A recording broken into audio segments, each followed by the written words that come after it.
बहुत समय पहले की बात है। रामगढ़ नाम का एक बहुत ही सुंदर गांव हुआ करता था। उस गांव में एक औरत रहती थी जो बहुत ज्यादा कंजूस थी। अब हमारे दोनों बेटे बड़े हो गए और कमाने भी लगे, क्यों ना अजय की शादी करा दी जाए। फिर उसके बाद विजय की शादी भी तो करानी है। आप भी कमाल करते हो। भला दोनों बेटों की शादी करने की क्या जरूरत है? बहुत ज्यादा खर्च हो जाएगा। ऐसा करते हैं, इन दोनों में से किसी एक की शादी कर देते हैं, दोनों लोग काम चला लेंगे। ये तुम कैसी बातें कर रही हो? अरे मेरे कहने का मतलब है कि शादी क्यों की जाती है? ताकि बहू घर का काम करे, अपने पति के लिए सुबह सुबह टिफिन बना कर दे, तो हमारी एक बहू ही दोनों लोगों के सारे काम कर दिया करेगी। कुछ ही दिनों बाद उसने अपने दोनों बेटों की शादी एक लड़की से करा दी जिसका नाम था आराध्या। पहली रसोई वाले दिन आराध्या किचन में कुछ बना रही थी। मेरी बहू क्या बनाने जा रही हो? सासू माँ, आज हमारी पहली रसोई है तो मैं खीर और गाजर का हलवा बनाने जा रही हूँ। अरे इतना परेशान होने की कोई जरूरत नहीं है, या तो खीर बना लो और या फिर गाजर का हलवा। ये तो और भी अच्छी बात है सासू माँ, मेहनत कम करनी पड़ेगी। ये लो 2 गाजर, इन्हीं 2 गाजर से जितना हलवा बन जाए बना देना। रुको, मैं तुम्हें दूध भी दे देती हूँ। उसकी सास ने एक छोटा सा गिलास दूध निकाल कर बड़े बर्तन में डाला, फिर उसमें ढेर सारा पानी मिला दिया। ये रहा दूध, और उसमें चीनी ज्यादा मत डालना। ये लो 4-5 टॉफी मेरे पास है, पड़ोस के बच्चे से छीन ली मैंने, इसमें डाल देना, बड़ा मजा आएगा। इतना कहकर उसकी सासू माँ किचन से बाहर चली गई, लेकिन दूर से नजर बनाए रखी कि कहीं उसकी बहू कुछ ज्यादा तो नहीं बना रही। मेरी सास तो बहुत ज्यादा ही कंजूस है। चलो मेरे लिए तो अच्छी बात है ना, इसी बहाने हमें बहुत कम खाना बनाना पड़ेगा। किसी तरह आराध्या ने गाजर का हलवा बनाया और पूरे परिवार को परोस दिया। सभी खाने की टेबल पर थे। विजय, ये सब माँ की करामात है। गाजर का हलवा तो तुमने बहुत अच्छा बनाया है। इसमें दूध कम था, चीनी कम थी, फिर भी इतना गजब बना है। ये कैसे किया तुम दोनों ने? मुझे बचपन से खाना बनाने का बहुत शौक है ससुर जी। मुझे जितना भी सामान मिल जाए उतने में ही स्वादिष्ट खाना बना लेती हूँ। सबने हलवा खा लिया, लेकिन आराध्या के लिए बिल्कुल भी हलवा नहीं बचा। चलो कोई बात नहीं, ये तो सिर्फ टेस्ट था मेरा, इसलिए शायद सासू माँ ने इतना कम हलवा बनवाया मुझसे। शाम को जब खाना बनाने की बारी आई तब एक बार फिर से उसकी सास किचन में घुस गई। अब क्या बनाने जा रही हो बहू? सासू माँ, मैं तो बस आपका ही इंतजार कर रही थी। काफी समझदार हो गई हो तुम। ये लो 2 आलू, 1 टमाटर, आधा प्याज और ये रहा आटा। इसमें जो भी बन पाता है बना दो। आराध्या ने खाना बनाया और सभी ने खाना खा लिया, पर आराध्या के लिए किचन में कुछ भी नहीं बचा खाने को। सासू माँ, मेरे लिए तो खाना बचा ही नहीं, मैं दोबारा बना लेती हूँ। नहीं नहीं बहू, ये ले, मेरे पास 1 रोटी और थोड़ी सब्जी बची है, यही खाकर सो जा। लेकिन सासू माँ, सिर्फ 1 रोटी खाकर मेरा पेट नहीं भरेगा। 1 रोटी जिंदा रहने के लिए बहुत है। तो इस तरह उस रात आराध्या सिर्फ 1 रोटी और सब्जी खाकर सो गई। आराध्या को उस घर में एक कमरा मिला था जिसमें वो अकेले सोती थी। मुझे समझ में नहीं आता कि ये घर है या फिर कोई नौटंकी खाना। पहले तो मेरी अपने दोनों बेटों से शादी कर दी और उसके बाद मुझे अकेले ही सोना पड़ता है। समझ में नहीं आता कि मुझे ब्याह कर लाए हैं या कोई नौकरानी। अगली सुबह जब आराध्या अपने बाथरूम में नहाने के लिए गई तब उसने देखा कि टोटी से पानी ही नहीं निकल रहा था। सासू माँ, मेरे बाथरूम में तो पानी ही नहीं आ रहा है। मेरे बाथरूम में जा, बाल्टी में पानी रखा हुआ है, वो ले ले। तेरे बाथरूम का पानी मैंने ही बंद करवाया है। आराध्या जब अपनी सास के बाथरूम में गई तो उसने देखा कि आधी बाल्टी पानी का रखा हुआ था। आधी बाल्टी पानी लेकर वो अपने बाथरूम में चली गई। सासू माँ तो हद से ज्यादा कंजूस निकली, और सबसे ज्यादा कंजूसी मेरे साथ ही करती है और किसी के साथ नहीं। इसी तरह आराध्या की सास उसके साथ बहुत कंजूसी करती थी।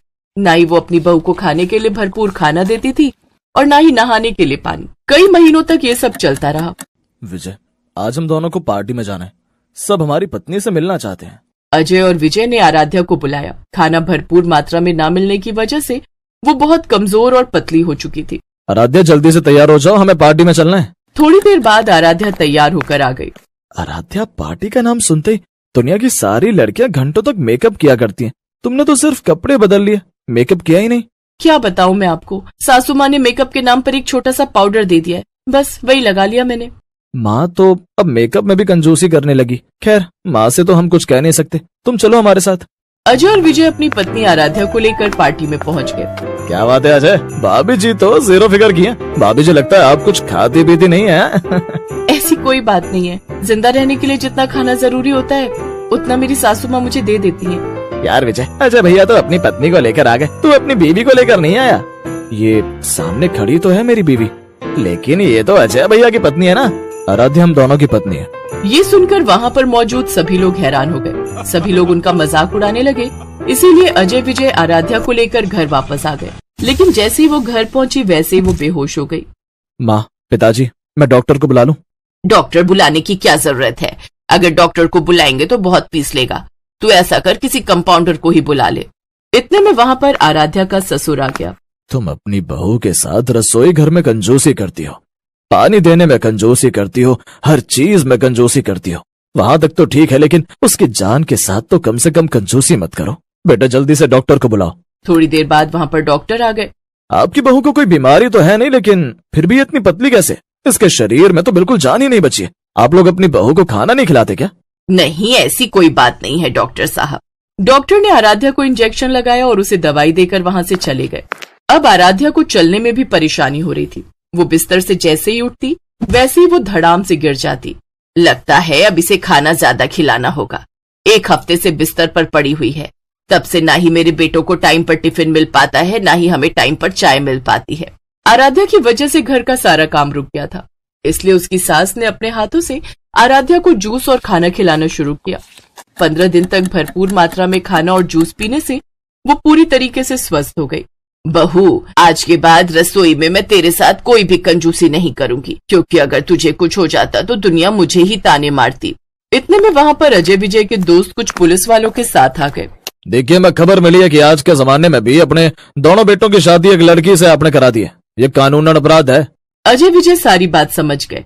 इंस्पेक्टर साहब, सब मेरी ही गलती है। मैंने सोचा दोनों बेटों की शादी करने की क्या जरूरत है, खर्चा डबल होगा। जब सारा काम एक बहू ही कर सकती है तो 2 बहू लाने की क्या जरूरत?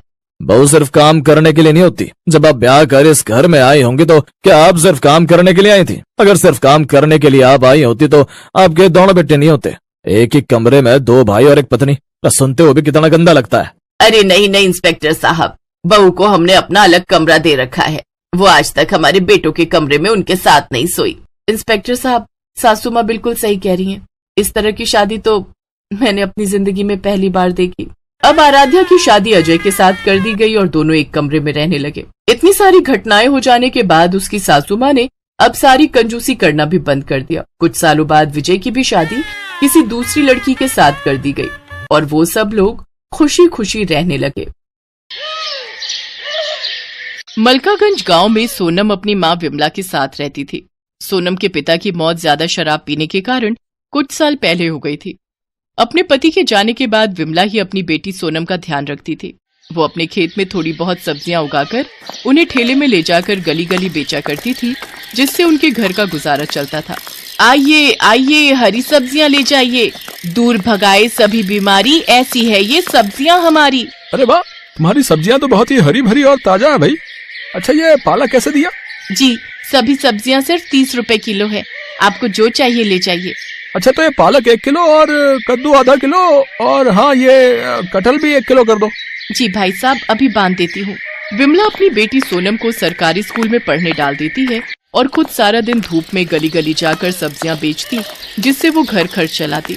साथ ही सोनम की पढ़ाई और कुछ पैसे सोनम की शादी के लिए भी निकाल कर रख लेती। आ गई माँ, चलो आप हाथ मुंह धो लो, मैं तुम्हारे लिए खाना रख देती हूँ। ठीक है बिटिया, तूने खा लिया क्या? नहीं माँ, मैं तो तुम्हारे आने की ही राह देख रही थी। मेरी माँ सारा दिन मेहनत करती है, बहुत थक जाती होंगी ना? मेहनत नहीं करूंगी तो अपनी गुड़िया के ब्याह के लिए पैसे कैसे इकट्ठा करूंगी? ऐसे ही कुछ साल बीत जाते हैं और सोनम 12वीं पूरी कर लेती है। एक रोज वो अपनी माँ के साथ गांव के सरपंच की बेटी रोशनी की शादी में जाती है, जहां उसका शादी का लहंगा देखकर सोनम हैरान रह जाती है। वाह रोशनी, तेरा लहंगा तो कितना खूबसूरत है। खूबसूरत तो होगा ही, इतना महंगा जो है, पर तू ऐसे लहंगे के सपने देखना छोड़ दे। तुम गरीबों के बस की नहीं है इतना महंगा ब्राइडल लहंगा खरीदना। तू तो अपनी माँ को बोलकर उनकी साड़ी का ही लहंगा बनवा लियो अपनी शादी के लिए। रोशनी की ये बात सुनकर सोनम बहुत दुखी होती है। परेशान मत हो मेरी बच्ची, तेरी माँ से जितना हो सकेगा वो तेरे लिए जरूर करेगी। उसी शादी में रोशनी की मौसी आशा अपने बेटे के साथ आई हुई होती है। सोनम पर जैसे ही उसकी मौसी की नजर जाती है, वो उसे देखते ही रहती है। गुलाबी रंग के सूट में ये गोरी लड़की बिल्कुल ऐसी लग रही है जैसे कोई कमल का फूल हो।